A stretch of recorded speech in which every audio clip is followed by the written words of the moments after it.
All right, welcome to Hoops Tonight here at The Volume. Happy Monday, everybody. Hope all of you guys are having a great start to your week. Well, we've made it to the NBA Finals, and today we're going to start with our very basketball-centric, X's and O's-centric series preview. We're going to do the same format we've been using for all our series. We'll talk about the season series and the regular season off the top. Then we'll talk about our gambling odds presented by DraftKings. We'll look at Indiana on offense. We'll look at Oklahoma City on offense. And then I will get to my prediction. You guys know the drill. Before we get started, subscribe to the Hoops Tonight YouTube channel so you don't miss any more of our videos.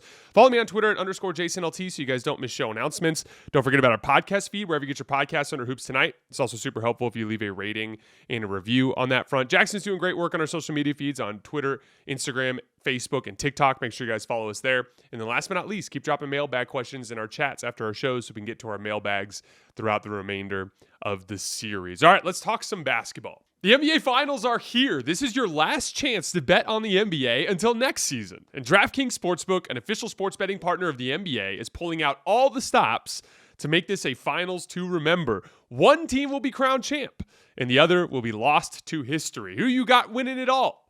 Put your hoops expertise to the test. All season long, DraftKings has been the go-to spot for NBA player props, and that doesn't stop now.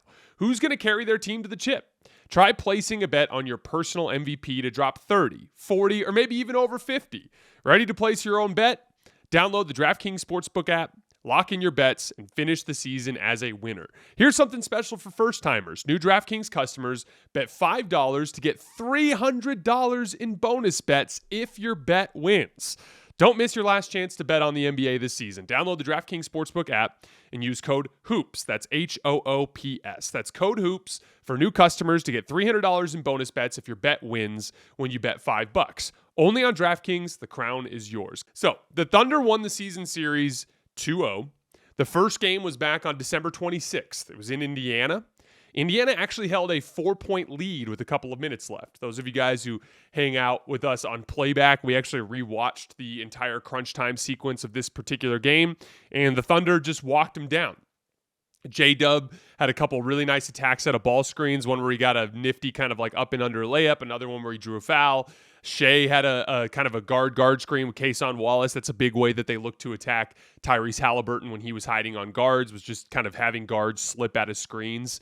When Haliburton hedges, they hit Cason Wallace for another opportunity. He drew a foul, and then Shai Gilgeous-Alexander hit this ridiculous hesitation pull-up three off the top of the key while coinciding with a bunch of Oklahoma City stops on the other end of the floor, and they just walked the Pacers down and got a big win in Indiana. Their second matchup was much more recently on March 29th down in Oklahoma City, and the Thunder just blew them out. The Pacers jumped out to a little bit of an early lead.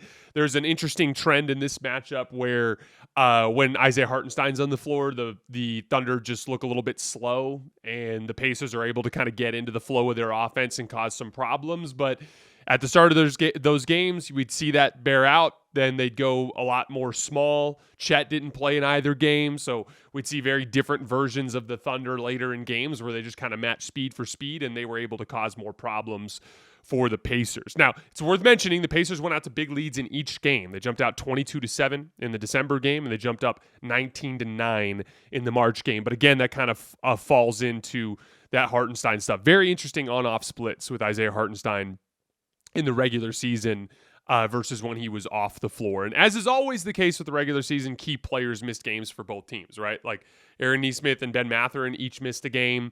Aaron Wiggins and Alex Caruso each missed a game. And then Chet Holmgren missed both games. And I think that's going to be the interesting one, because while Hartenstein caused problems on the defensive end for the Thunder, he also caused problems for the Pacers when the Thunder were on offense with his vertical spacing and ball screens, as they used a lot of at-the-level coverages and let the roller get behind. So Chet is theoretically the solution to both of those problems. A faster, more defensively versatile big that won't give you the issues that Hartenstein gives you on that end of the floor, but a legitimate vertical spacer who also can pick and pop, and that causes all sorts of problems. So obviously Chet missing both games is a huge deal, and it didn't matter as the Thunder went 2-0. Our gambling odds. Again, all of our odds are presented by our partner DraftKings. Oklahoma City is right now minus 700 on DraftKings to win the title. Feels about right to me. I would be absolutely stunned if Indiana found a way to win this series. We're going to go through the specific pathway that exists for them to try to, toe that line and somehow find a way to win this series. But I have a really hard time seeing it. And I think it's a particularly tough personnel matchup for them, even above and beyond any talent differential that exists within this series. So to me, Oklahoma City being around minus 700 seems about right. There were other series where they had odds in the similar range where I felt like, if I remember correctly, it's right about where it was for the Denver matchup. And I'm like, this doesn't make sense to me. Like Denver clearly can cause some serious problems for the Thunder with Jokic and with all of their size and just their veteran experience. This, to me, feels like a more natural line for this type of matchup. Let's start with Indiana on offense. As far as matchups go, again, a lot of this depends on how Oklahoma City decides to start games. If they start Hartenstein, he'll guard Myles Turner. Chet will likely guard Pascal Siakam. J-Dub will guard Andrew Nembhard. Lou Dort will guard Tyrese Haliburton. And Shai Gilgeous-Alexander will guard Aaron Nesmith. A couple specific things to keep an eye on there, like Pascal Siakam in this matchup consistently in the regular season was really aggressive downhill versus Oklahoma City's bigs, even Hartenstein. Obviously, we're going to talk about attacking smalls. That's going to be a big theme in this series. But if Chet guards Siakam, be ready to watch Siakam try to cave his chest in early and often in the series. Like just aggressive drives from the top of the key where he sees Chet in front of him and he just tries to go through him and get all the way to the rim. That's something to keep an eye on.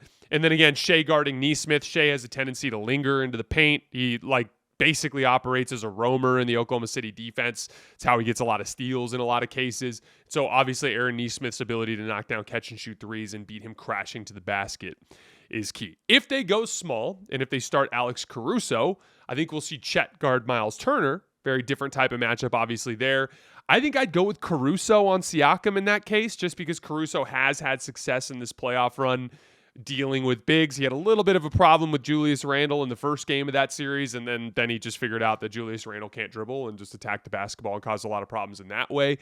So I would just have Caruso guard Siakam if that's the case. He's just had a lot of success against those bigger forwards, including even Jokic briefly in that second round series. The rest of the matchups would be the same. Obviously, Lou Dort on Tyrese Haliburton, Shai Gilgeous-Alexander on Nesmith, and J-Dub on Andrew Nembhard. But again, as it pertains to Oklahoma City in particular, even with like Kason Wallace coming in off the bench, Caruso coming in off the bench if Hartenstein starts, Aaron Wiggins, all these guards are interchangeable, and they're all going to spend a lot of time guarding a lot of different players. Both of these teams play in transition a ton. And so even talking about these matchups, it kind of comes with a certain amount of it doesn't necessarily matter as much as you would think, simply because so many of these situations are going to involve transition cross matches.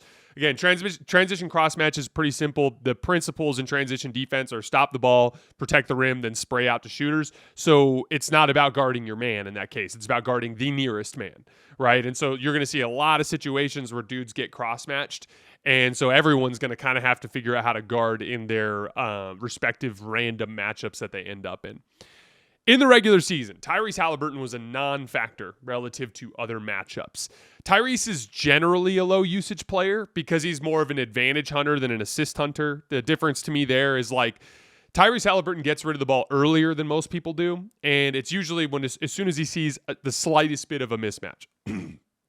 Excuse me, not even mismatch, but advantage. Like this guy lingers in a little bit too far on a ball screen, leaving two on the ball, or this guy's sinking just a bit too far in nail help, or this guy's open up the floor. Tyrese gets rid of the ball quickly. That leads to a lot more hockey assists and fewer regular assists. So even as a high assist player, his usage rate is relatively low because of how often he gets rid of the ball quickly in possessions. But even within that context, his usage plummets in this matchup. So for instance, Tyrese Haliburton as this offensive engine only had a 21% usage percentage in the regular season against the whole league. But that dropped all the way down to 12% against the Thunder. That's how uninvolved Tyrese Haliburton looked in this matchup. And that is, we're going to get into it a little bit more later, but that's going to be something Tyrese has to avoid in the sense that he needs to make sure that he remains a threat even when he's not involved in the action. The two starters for the Pacers that saw an increase in usage relative to what they did versus the rest of the league among their starters was Andrew Nembhard. Obviously, that's not too hard to figure out. He's the next best ball handler in the lineup after Haliburton, and so if he's going to end up running the show while Haliburton stands around, he's the obvious guy that slides into that spot. The second guy is Myles Turner, and it's not too hard to figure out that either, because of the switches that leave him in a lot of matchups with guards underneath the basket. Oklahoma City went small in this matchup quite a bit in the regular season. I'd even consider going to Chet at center small for the sake of this matchup because of how skinny he is. And so Turner and Siakam, even a little bit of Thomas Bryant maybe, just these guys, these bigger players, even Obi Toppin a little bit, these guys attacking smalls is going to be arguably the biggest pivot point of the series, which we'll get into here in a little bit. Everything starts with ball pressure. There are these pivot points. I just talked about one involving Turner and Siakam attacking smalls. These pivot points to me are these like tests that Oklahoma City's defense makes you pass. And at any one of these pivot points, Indiana's offense could break. And if Indiana's offense breaks at any of these pivot points, this thing is so over, it's not even funny. Like, we're talking, could be a sweep if any of these pivot points ends up breaking for Indiana. So the first pivot point is just getting the ball up the floor. In the regular season, again, the Pacers were a very good team at taking care of the basketball. Here are some basic stats to kind of demonstrate that for you guys. The Pacers were the third best team in the NBA at taking care of the basketball overall, turning the ball over just 13.2 times per game. The Pacers actually did a little bit better even against Oklahoma City, worth mentioning, just 12 turnovers per game in those two games. Among all teams who played against the Thunder this season, only the Sacramento Kings did a better job of taking care of the basketball against the Thunder. But this is a playoff matchup. In the regular season, the Thunder averaged 17 forced turnovers and 21.8 points off of turnovers. In the playoffs, that goes up to 18 turnovers and 23.8 points off of turnovers. They have stepped it up. Minnesota averaged 19.3 turnovers a game in the 4 losses, 19.3 turnovers and 23.3 points allowed off of turnovers. Denver, in their 4 losses, 18.5 turnovers, 26.3 points off of turnovers. Oklahoma City has been winning games in this postseason by turning teams over and getting out in transition. That is the first breaking point of this series. Whether or not they can handle ball pressure and get the ball up the floor. I expect Oklahoma City to come out with a very aggressive ball pressure scheme with the added layer of denying Tyrese Haliburton whenever they can. Between Nembhard, Nesmith, Haliburton, McConnell, Siakam, any guy who could theoretically bring the ball up the floor, they have to be sharp, using their body to protect the ball and prevent the easy pick sixes that can occur out at half court. There are a couple of tricks that they can use to help handle ball pressure on the way up the floor. The obvious one is kick-ahead passes. If you ever see, like, Indiana runs their lane so religiously. If you see an opportunity to throw a kick-ahead, make it, because then you don't have to bring it up against pressure. But the trick there is, again, you have to be cognizant of Oklahoma City playing those transition passing lanes and forcing turnovers in those situations. The less obvious one is target the Oklahoma City defenders that aren't as good at forcing turnovers. So like Chet. Chet's on the floor. Let's say they do go big and Hartenstein's on the floor guarding Turner and Chet's guarding Siakam. Have Siakam bring the ball up the floor against Chet. Chet's not as good at applying full court pressure and ripping the ball away from a live ball handler, right? A couple of their perimeter guys, Aaron Wiggins, Isaiah Joe. These are two guys that get far fewer steals compared to the other primary defenders for Oklahoma City. Shai gets a lot of steals, but primarily in off-ball situations.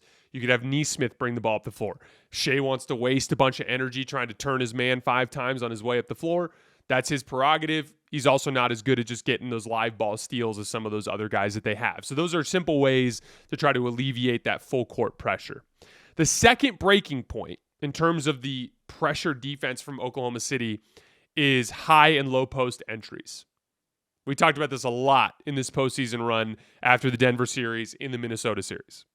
Oklahoma City in the regular season actually did quite a bit of switching with Hartenstein in ball screens. There were traditional coverages, but switches were mixed in.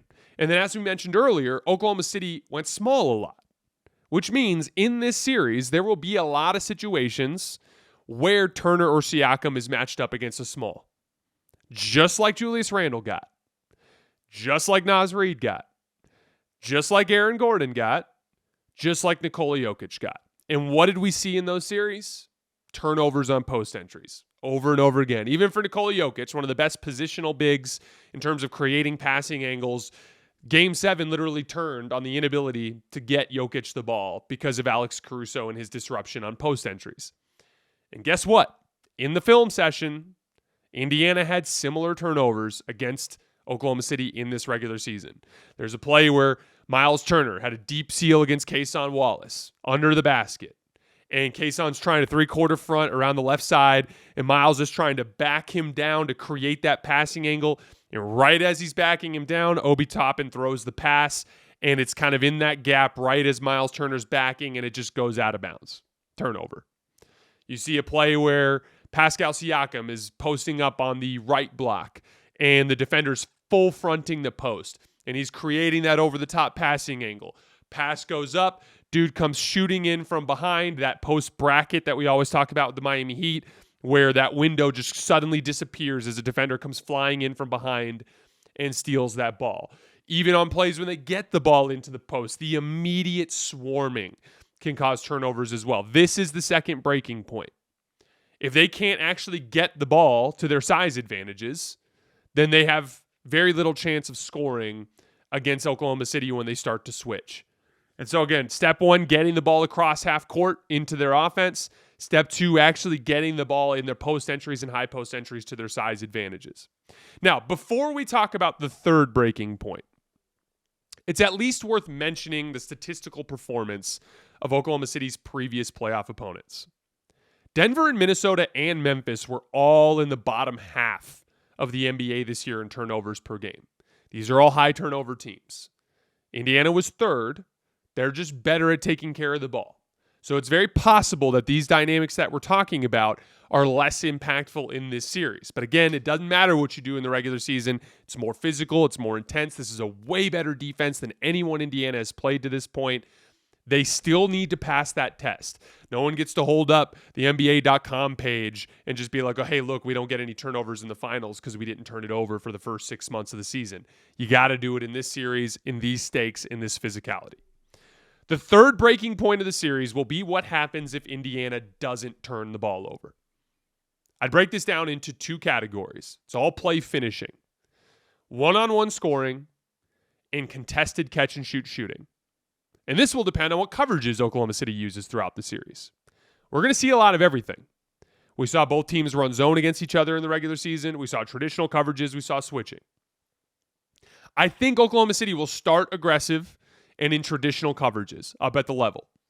In those situations, if Indiana cannot turn the ball over and pass the ball through the defense, it will be on everyone to knock down contested catch-and-shoot jumpers. This Thunder team is extremely fast, and they are excellent with their closeouts. They will use their speed to make you uncomfortable. So guys are going to have to hit shots anyway under that sort of defensive pressure. And then, if Indiana can pass and shoot Oklahoma City out of their baseline coverage, and Oklahoma City starts switching and starts staying home off ball, in that case, it will be on guys like Haliburton and Siakam, and to a lesser extent, Myles Turner, Ben Mathurin, Andrew Nembhard, TJ McConnell, for those guys to either beat their man off the dribble and draw help, or to score the basketball one-on-one. If Indiana can survive the main breaking points of the series, again, getting the ball across half court, not fucking up their post entries, and knocking down catch-and-shoot shots when they're open, it will degenerate down into a one-on-one contest, and everything will come down to those guys and their ability to score there. Siakam is going to be the huge key here. We're going to talk about it in our prediction, but any chance Indiana has to win this series, I think, depends on Pascal Siakam being Finals MVP. A lot of 4 or 5 ball screens to try to get him switched on specifically Chet. I like him on Hartenstein as well. But getting into these situations where he has a chance to attack a big in space away from the rim or a small close to the rim, those are his major advantages. And then with Tyrese Haliburton, in the second game in particular, he was actually able to hit quite a few threes, and that unlocked some more of his dribble drive game. Everything's going to be about him hitting enough of those threes to where he can actually get dribble penetration. A lot of the usual damage that Indiana's offense does will be substantially less effective in this series.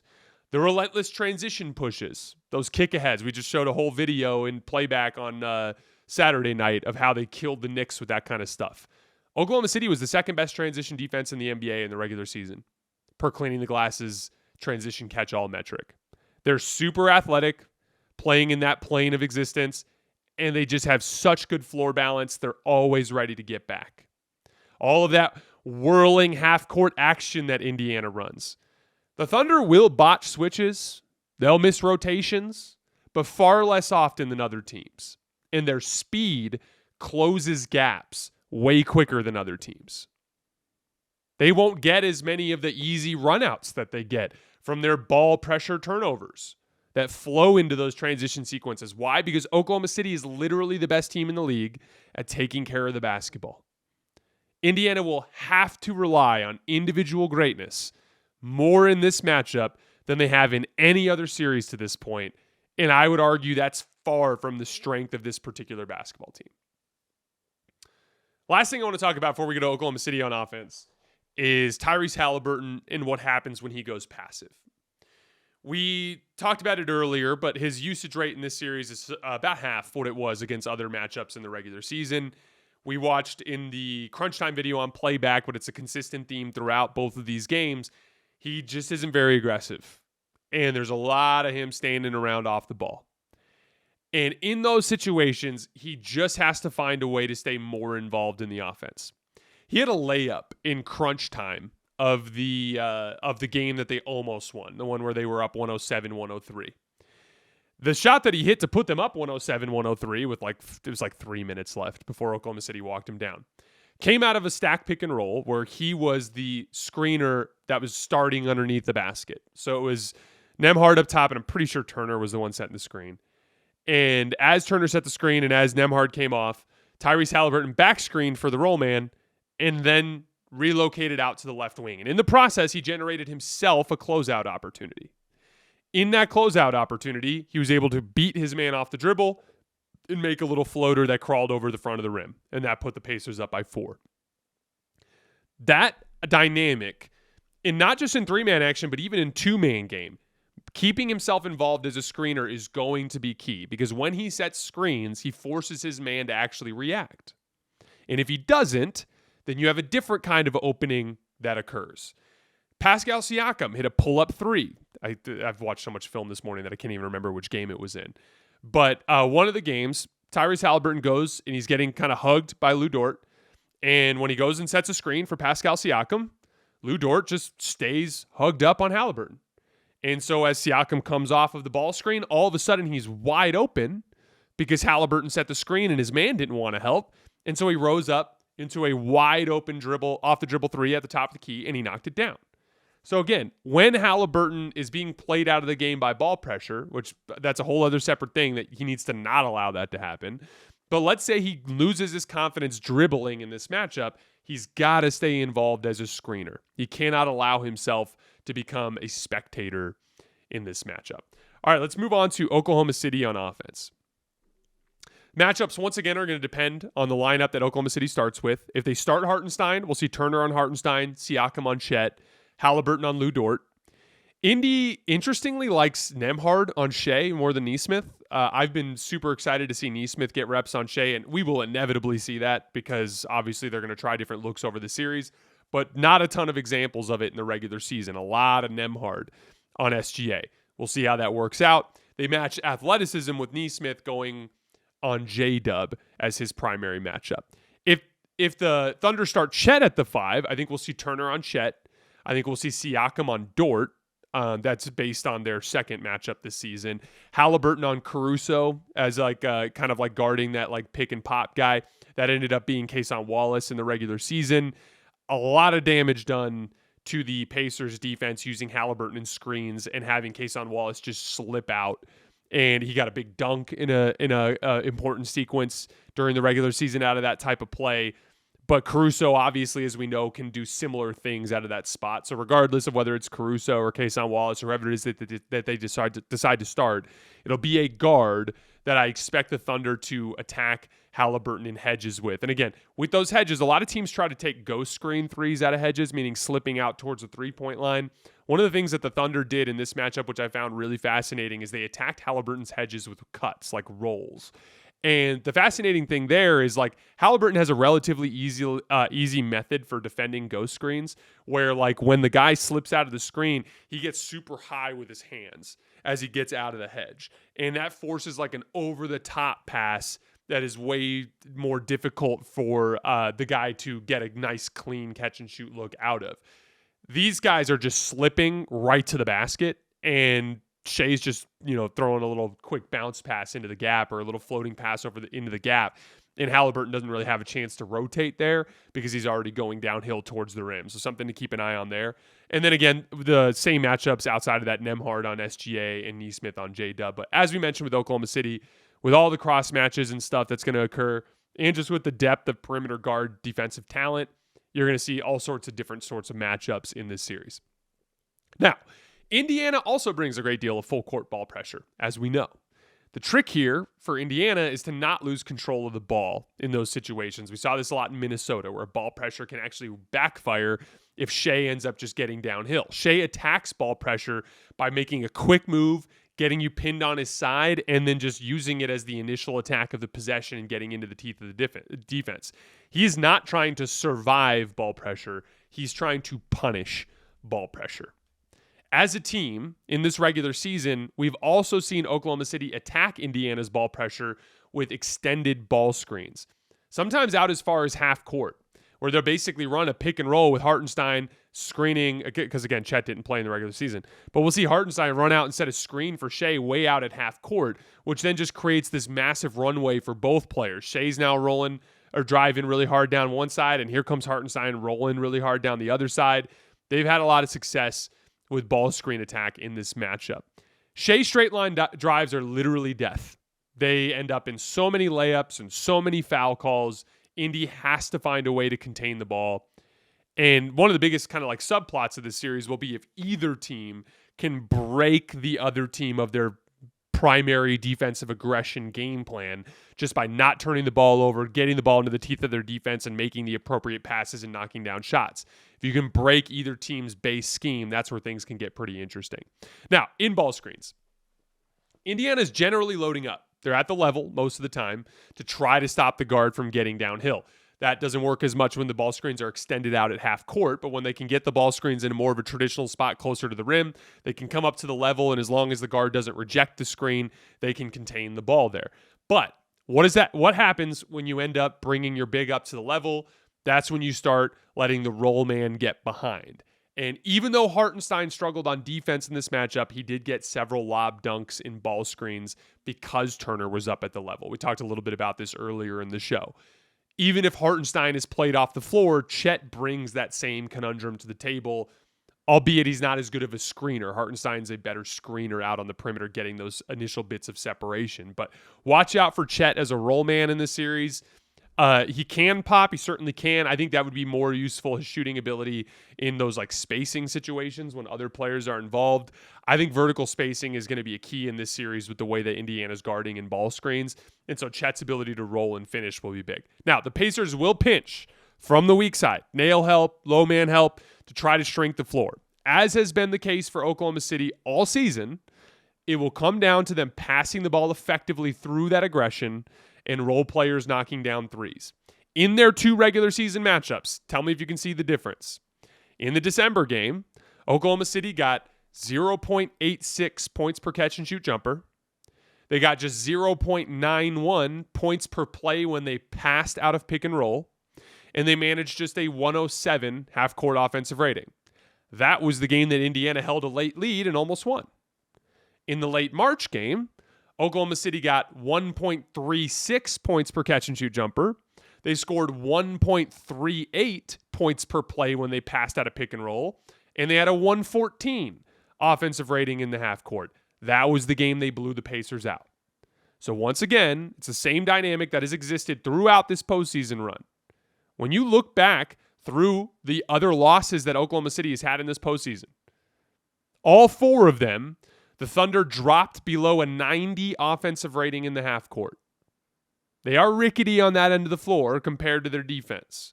And Indiana does, in theory, have the personnel better equipped to keep the ball in front, rotate out to shooters, and do all that sort of stuff, right?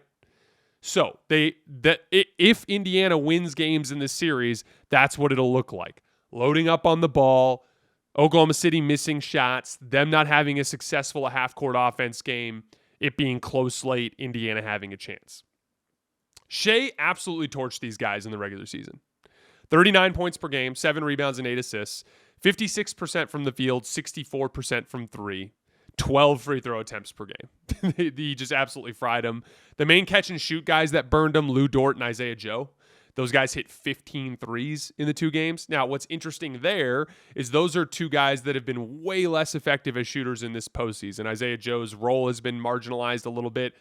Dort is still taking a lot of threes. He's actually leading the team and made threes per game in this postseason, but he's doing it at a clip that's like barely over 30%, right? So like those were the 2 guys that burned him in the regular season. Dort, it's actually funny. You go back and watch him in the regular season.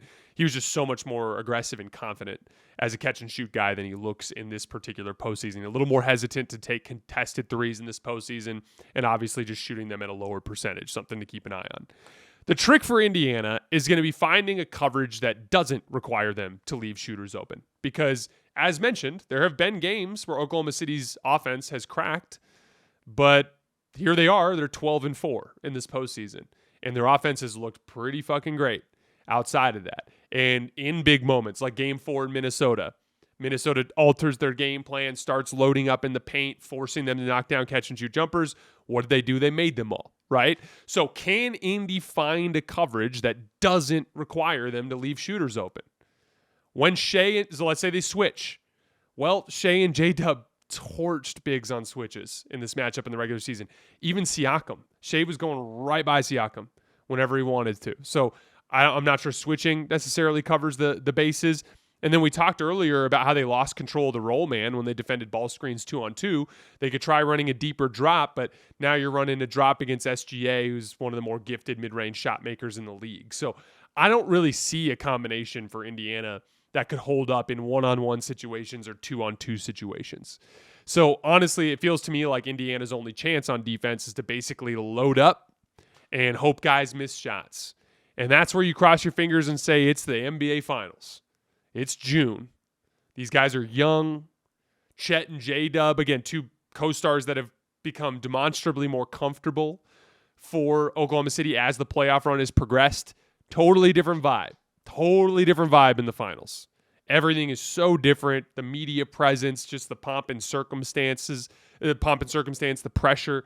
Everything is just tougher in this setting. And so that really is the pathway. I view this as an extremely poor matchup for the Indiana Pacers. We've talked so much about how good the Pacers and Thunder are at capitalizing on the low-hanging fruit in basketball. If you guys remember, we've spent a lot of time talking about that over the last couple weeks. Through ball pressure, playing with pace and transition, just like taking advantage of simple advantages and extending advantages and finishing plays. These teams are 2 of the most well-coached teams in the league that play modern basketball in a way that maximizes your talent. But neither of these teams are very susceptible to that sort of thing because of how sharp they are. So this series has a high probability of coming down to athletic superiority and superstar play. And I think the Thunder are the more athletic team, and I think Shai Gilgeous-Alexander is far and away the best player in the series. I think we'll see Indiana's offense break in many different ways. I think we'll see games where Tyrese Haliburton is a complete non-factor. I think we'll see games where they can't get the ball into the post. I think we'll see games where they can't hit a jumper to save their lives. We could see each of those things in different losses in this series. I'm picking Oklahoma City in 5. I'm guessing the home crowd in Indiana and that game plan of sagging in and packing the paint and forcing guys to knock down shots will lead to a relatively comfortable win for Indiana in Game 3. I'll say by around 10, 15 points. But I think Oklahoma City wins games 1, 2, 4, and 5, all in pretty comfortable fashion, probably with a blowout or two mixed in there. Indiana does have a path. It starts and ends with their defense. If they can successfully load up on Shai and J-Dub and force the game to be played through Oklahoma City's young players off ball, and if they can be sharp enough with their closeouts to make them uncomfortable, which again is the key. It doesn't matter if it's the NBA Finals, if you let dudes just take open threes all series, they will eventually get comfortable. But if you can press them just enough to make them uncomfortable, there will be games where Oklahoma City misses. From there, all roads lead back to Siakam. I think he has to be Finals MVP for Indiana to win. He's going to have more favorable matchups than Haliburton. He's going to be the most reliable option that Indiana has when Oklahoma City starts switching everything. And his ability to quickly score and manage double teams, because again, Oklahoma City will swarm him, that will be the key to their ability to score in the half court when things slow down. Guys got to hit, catch, and shoot shots when Oklahoma City loads up. I think they need to dominate the offensive glass as well. This is a team in the regular season. Oklahoma City did not do too poorly on the offensive glass against Indiana. I think Indiana rebounded 28% of their own misses. But Oklahoma City is allowing an offensive rebound on 33% of opponents' misses in this playoff run. Indiana can do some damage there. But to be clear, I just don't see that as a super realistic path. I think this is every bit as lopsided a series as Denver versus Miami in 2023. The talent gap isn't necessarily as wide, but I think the matchup is just particularly brutal for the Pacers. So, again, it's going to be a showcase for some young talent in the NBA. Should be a fun series for all of us basketball nerds out there. But I just think Oklahoma City has everything they need to dismantle this Indiana team, and I expect them to do so relatively quickly. All right, guys, that's all I have for today. As always, I sincerely appreciate you guys for supporting the show. Tomorrow, we have Sam Vecini coming on the show to do a deeper dive into the finals. Then on Wednesday, we're doing a video on just some of the major storylines in this particular series. That's our coverage before we load up into Thursday night, live on YouTube after the final buzzer of Game 1. I will see you guys then.